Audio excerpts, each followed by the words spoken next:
सबकी होती हैं, किसी की थोड़ी होती है तो किसी की ज़्यादा होती है, ठीक है। इसके लिए मेरे को बहुत बच्चे हर साल बहुत बार ये क्वेश्चन पूछते हैं। जब भी मैं क्लासरूम में पढ़ाता हूँ तो एक एक घंटा इस पर डिस्कशन होता है कि सर सिली मिस्टेक को कैसे अवॉइड करें।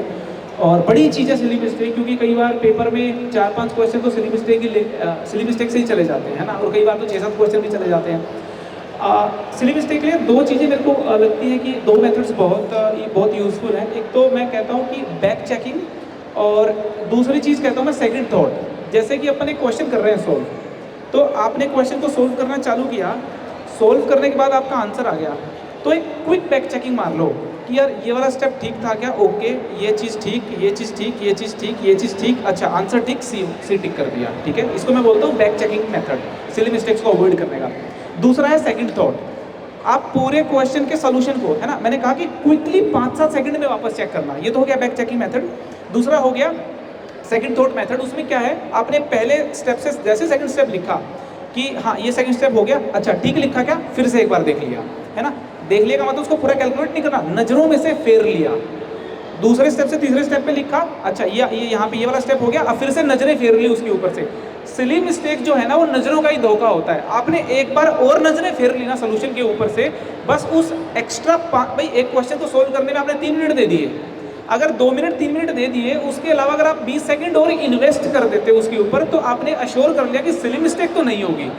तो मैं पर्टिकुलरली ये दो मेथड जब जब अप्लाई करता हूँ तो मेरी सिली मिस्टेक पर्सनली भी बहुत इंप्रूव हुई है, और जिन स्टूडेंट्स को मैंने सजेस्ट किया है उनमें भी काफ़ी इंप्रूव रिजल्ट देखने को मिले हैं। तो ये आप लोग ट्राई करके देखना, काफ़ी हेल्प मिलेगी आप लोगों को। आप लोगों के साथ ऐसा होता है क्या मैथ्स में कि अल्फा की 2 वैल्यू आ गई, जैसे एक 1 आ गई, एक 29 आ गई, आप दोनों टिक मार के आ गए, मान लो जे एडवांस का पेपर है, तो बाद में पता चला रहे 29 तो आई नहीं थी, सिर्फ 1 आ रही थी। ऐसा होता है क्या ये? अच्छा बच्चे इनको भी सिली मिस्टेक मानते हैं, ये सिली मिस्टेक नहीं मिस्टेक है। तो ये भी हमें समझना होगा कि सिली मिस्टेक और मिस्टेक में ना अपन क्लियर डिफरेंस रखें। सिली मिस्टेक वो होती है कैलकुलेशन मिस्टेक हो गई, या बीच में कोई चीज़ छूट गई, पढ़ने में थोड़ा मिस्टेक हो गई, ये सब सिली मिस्टेक्स हैं।